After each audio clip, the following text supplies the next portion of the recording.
On a tous connu ça, hein, ce petit coup de blues, cette angoisse qui serre un peu le cœur ou ce sentiment d'être seul. Mais est-ce qu'on s'est déjà arrêté sur le fait que la façon de l'exprimer, elle n'est pas toujours la même pour tout le monde. Surtout quand on regarde entre les garçons et les filles, là, les réactions peuvent être vraiment, vraiment différentes. Alors, la question c'est pourquoi? Pourquoi cette différence? Est-ce que c'est juste l'éducation, la culture, ou est-ce qu'il y a quelque chose de plus profond qui se joue en nous? C'est une question qui, au fond, nous touche tous, que ce soit pour nous-mêmes ou pour les gens qu'on aime. Eh bien, pour essayer d'y voir un peu plus clair, on va se pencher sur les travaux d'un expert, le neuropsychiatre Boris Cyrulnik.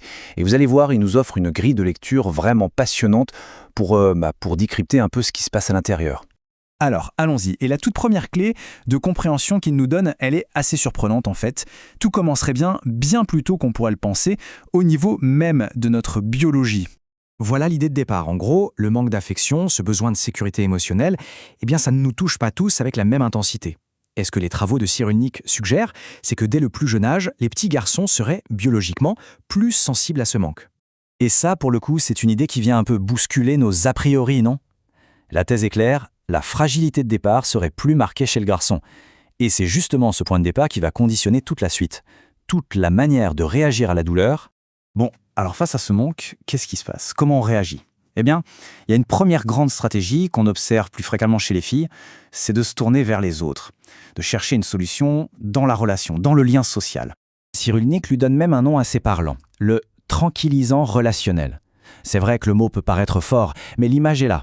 Le lien avec l'autre agit comme un baume, un calmant, qui vient apaiser la douleur. C'est toute la force de la connexion humaine.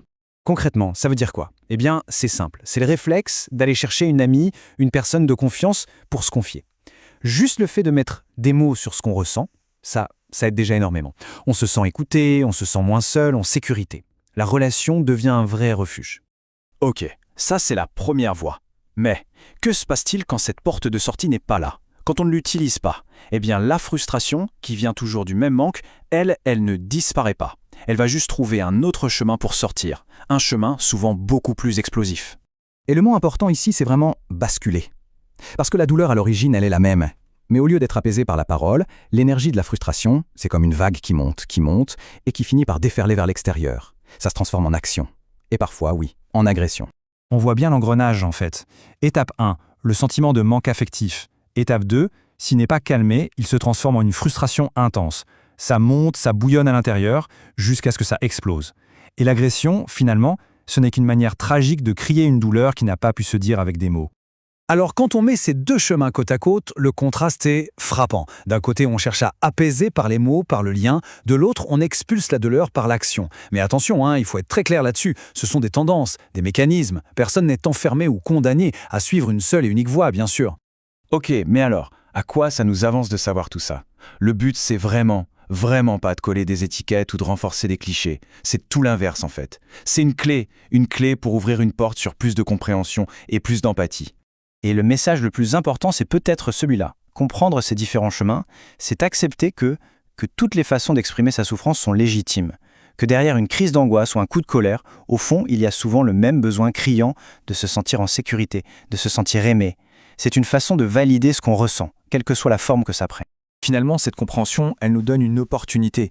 L'opportunité de reconnaître que derrière des réactions parfois opposées, il y a la même fragilité, la même blessure. Et à partir de là, on peut peut-être apprendre à mieux s'écouter, à mieux se soutenir les uns les autres.